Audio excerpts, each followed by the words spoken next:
How is it going, Data Bytes? It's No Data here, and welcome back to another episode of Murder Mystery 2. It's been a while since we've done a Murder Mystery 2 video, but we have some post-commentary going on right now, just showing you a bit of normal Murder Mystery 2 gameplay, because who the heck plays any other game modes? But yeah, guys, in today's video, we're going to be talking about how to make profit in Murder Mystery 2. How to get a lot of godlies, you know, because a lot of people want to know how to get them.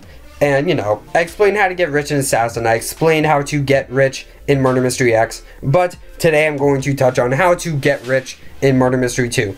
You know, even though it's the same general concept, you know, it's good to give some people some tips on how to get rich. And, you know, maybe you haven't seen the other videos yet. So, yeah, guys, this is how to get rich in Murder Mystery 2. This is how to get a lot of godlies. So, guys, before we begin the little tips and tricks, be sure to leave a like on this video. You know, it helps out a whole lot. So, yeah, without further ado, let's get into it. Now, we gotta start with the basics, guys. I know you guys just want to dive into the whole trading and the crafting and what to trade and what to craft. We gotta start with the basics, guys. So, tip number one is grab coins. And, you know, that sounds kind of obvious, but, you know, you should really focus on grabbing coins. The game itself does really matter when you think about it.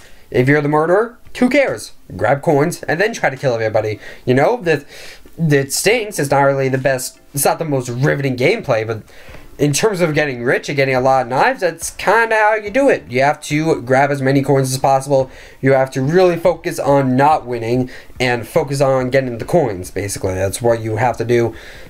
You know, it's 10 to 15 coins depending on if you're VIP or not VIP. But yeah, guys, be sure to grab a lot of coins each round because it builds up very quickly. And once you have the maximum, you can just play the game. And if you're the murderer, you kill everybody, or just run away from the murderer like you have been doing if you've collected 10 to 15 coins. So yeah, that's really the first tip I have to give you, because again, we have to start basic. You can't trade weapons if you don't have any weapons, you know? And you need coins to get them. Tip number two, again, being basic, is you're going to want to buy VIP, you know? I get it. You don't want to spend a bunch of Robux on coins. Nobody wants to do that. Only the super rich YouTubers do that for their unboxing videos, alright? I get it. But, you know, if you have a couple Robux lying around, like, how much Robux is it? Like 500 Robux? That's like $5 US. So if you have a little bit of money lying around, it's a good idea to buy VIP. Because when you think about it, again, it's 15 coins if you have VIP. It's only 10 if you don't have VIP. So that builds up really quickly. Let's say you do 2 rounds. You know, if you're not VIP, you only get 20. But if you are VIP, you get 30. So, you know, it builds up very quickly, guys. So you just get a bunch of free coins. Well, not free, but for the very small price of 500 Robux. And it's certainly much better than trading a bunch of coins and then opening cases and not getting a godly because you feel like garbage.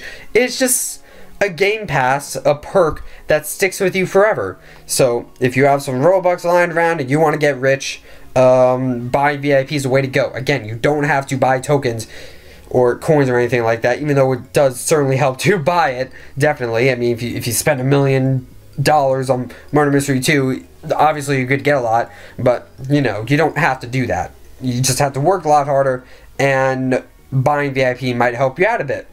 So you got a couple knives. Okay, cool. So what do you want to do with them, basically? Well, my personal opinion for what you should do after that is you should start crafting, because, you know, honestly, most weapons that I'm able to craft away, I do craft away. You know, some of them are worth a bit. Let's say you get like a rare and it's actually worth a legendary. Obviously, you don't want to craft that rare away to get some rare shards that may get you part of a legendary.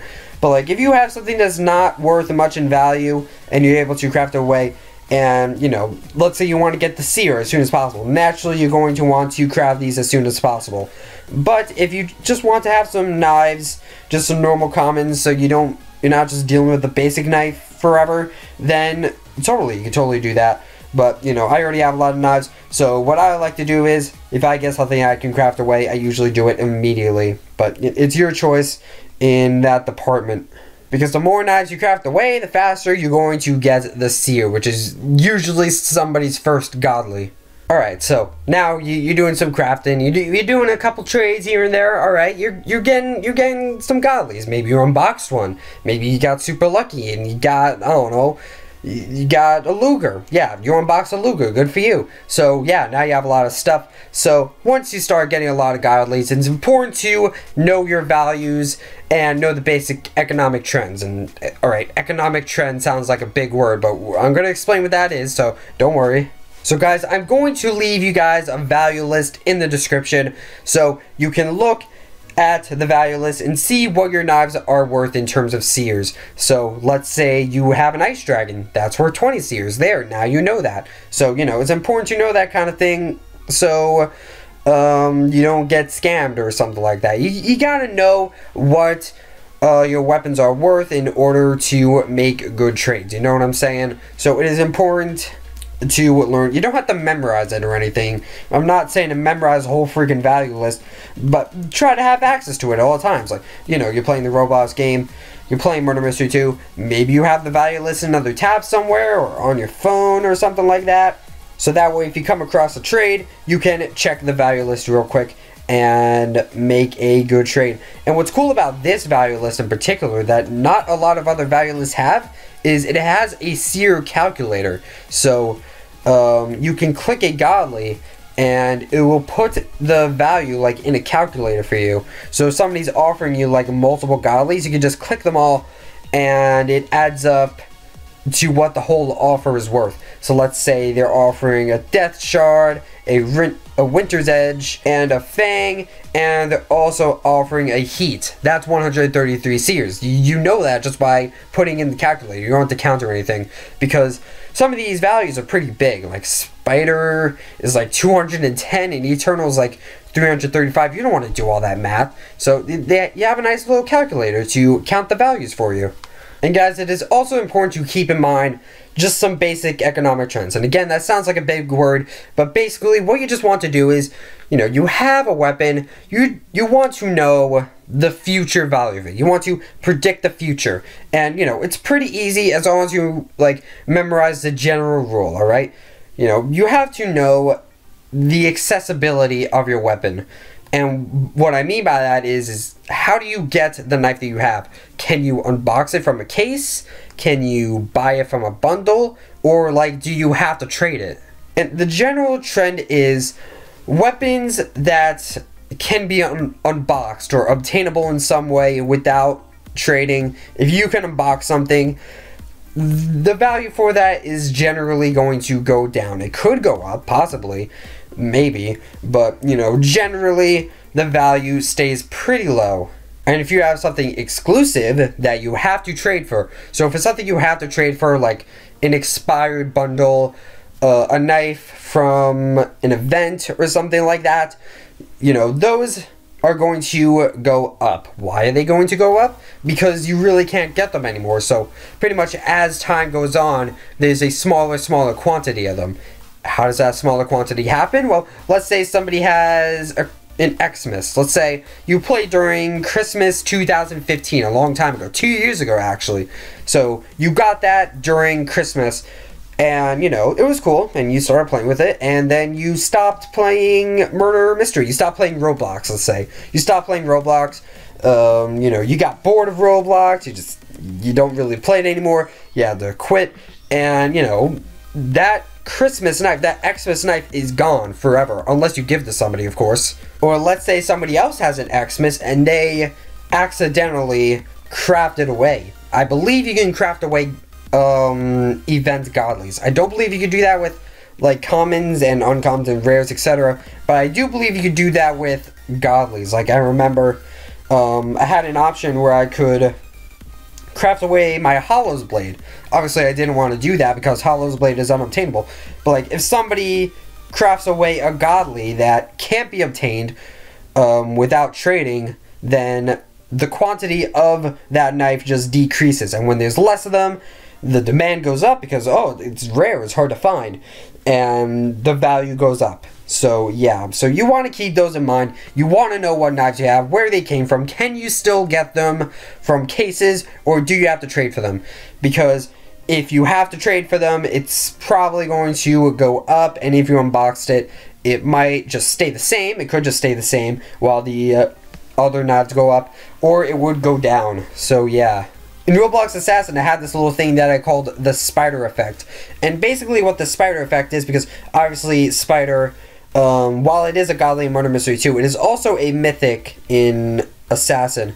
And, you know, it was super rare. Well, at first it was super duper rare. It was worth like 13 exotics, and now it's all the way down to 5. So I call it the spider effect. And basically what the spider effect means is the longer that something rare is in a case, the more it's going to go down. So that's kind of, you know, I just dubbed it the spider effect. It's kind of just something I came up with as I was learning these economic trends when I was in Assassin.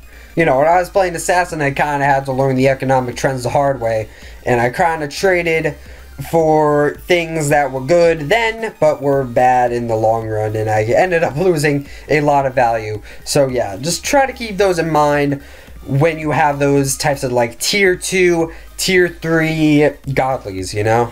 And not just godlies, guys. They're pretty much unobtainable weapons for every tier except like ancient. So yeah. And it is also important to know that, because you don't want to have something that's unobtainable and end up crafting it away. Like, I know that I have a common called Asteroid, just a normal common called Asteroid, but it was from a promo and it's trade only, and it turns out that Asteroid is actually worth 2 seers, and I didn't know that. I was like, wow, Asteroid is 2 seers? That's pretty shocking. And it was also pretty shocking to know that, because you could actually craft that away. Most weapons under the godly tier you can craft away. Cold, for example, that the 2017 common knife, one of the 2017 Christmas commons, you can't craft coal away or anything. You can't craft away Santa, elf, present, and then the higher tiers like tree, etc. And I don't know, I guess Nicholas just started doing that at some point, because usually the older knives you can still craft away. Like, I know certain event knives like TNL, well, that was a code, but still, you know, some unobtainable like commons, uncommons, rares, etc., they can be crafted away. So if you have those that are high in value, you gotta make sure about that. So check the value list often, not just the godlies. Obviously the godlies like the most visited page, so you know you want to see the values of godlies, but also go down to like the other tiers, like the legendary, the rare. And some legendaries and rares that you craft, they might actually be worth more than that tier. So let's say you craft an uncommon. Some of those uncommons can only be crafted. So you would put, you know, common shards together and you would craft a common. And it turns out things like future, if you go to the value list of future, it is an uncommon, right? And it's actually worth 4 uncommons. This one uncommon is worth 4 uncommons. Why is that? Is because you crafted the uncommon, and the only way to actually get future is to craft it, so therefore it is actually higher in value. So those, it's not horrible if you craft them away, because they're still obtainable because you can craft them, but you're kind of technically losing value. Although it wouldn't really matter that much, because those are kind of low in demand. Like checkers, nobody would really think that checkers is particularly worth more than a lower uncommon like cheddar or something. But the point is, you know, the point is, I've been explaining this for like the past 5 minutes, but know your values, check the value list, and you will go far, and you won't make any mistakes. So another tip I have for you guys, it's kind of hard to comprehend, but try to keep up with the demand. And what I mean by that is, some weapons are higher in demand than others, and when a knife becomes higher in demand, the value for that goes up. So it's important to know when something is high in demand. And how would you know that? Well, a good way to know that is to just generally just play the game often. Just play the game and you kind of figure out what most people want. You know, when a knife is high in demand, a lot of people talk about it. Like generally, they just talk about it often, or they ask for it often, stuff like that. One way that I know that a knife is high in demand is from YouTube comments. Like when people comment on my videos, let's say an assassin, they're like, oh my god, I love the possessed axe, I wish I had the possessed axe, it's super cool, you know, you should do a giveaway for the possessed axe. You know, I get a lot of comments like that, so I'm like, oh, possessed axe is high in demand, stuff like that. And you know, the value list has a little demand thing, you know, it has like out of 5, but you know, that's kind of hard to follow by. You know, it's good to just play the game and kind of just figure out the demand on your own based on what a lot of people want. And also you could join like a Discord or something. You could join a Discord and see what knives or weapons that a lot of people want. You can just figure out which ones are higher in demand. So when you have a knife higher in demand, you are more likely to make profit off of that weapon. Because again, a lot of people want it. So some people might give a lot of value to get that high demand weapon just because they want it. They think it's cool, stuff like that. And one last tip I have for you guys is to avoid scammers, guys. There are many scammers in pretty much every game like Murder Mystery 2. Again, Murder Mystery X, Murder Mystery 2, the Assassin, etc. You know, those games have a lot of scammers, alright? They want to take your stuff. They want to take your stuff, basically. And it is important to avoid those people as much as possible. I have made videos on how to avoid scammers in the past, but if you guys would like to have an in-depth video in Murder Mystery 2 on how to avoid scammers, you know, be sure to leave a like, comment down below, and let me know if you guys would like an in-depth video on how to avoid scammers. But generally, you know, just avoid shady people. Like, don't give your weapons to somebody without getting something in return, you know what I'm saying? But yeah, guys, it is devastating to have your stuff stolen by somebody else. So be sure to avoid scammers and don't fall for them. And hopefully you can keep your stuff and continue growing in your inventory. But yeah, guys, that's pretty much it for this video. I hope this helped you out quite a bit. You know, I'm not the master at Murder Mystery 2, but I know these games quite well enough to give you guys a couple of tips on how to get rich. So that's pretty much it for this video, guys. Don't forget to like, comment, subscribe, and all those other things that YouTube people do. If this video helped you out, let me know.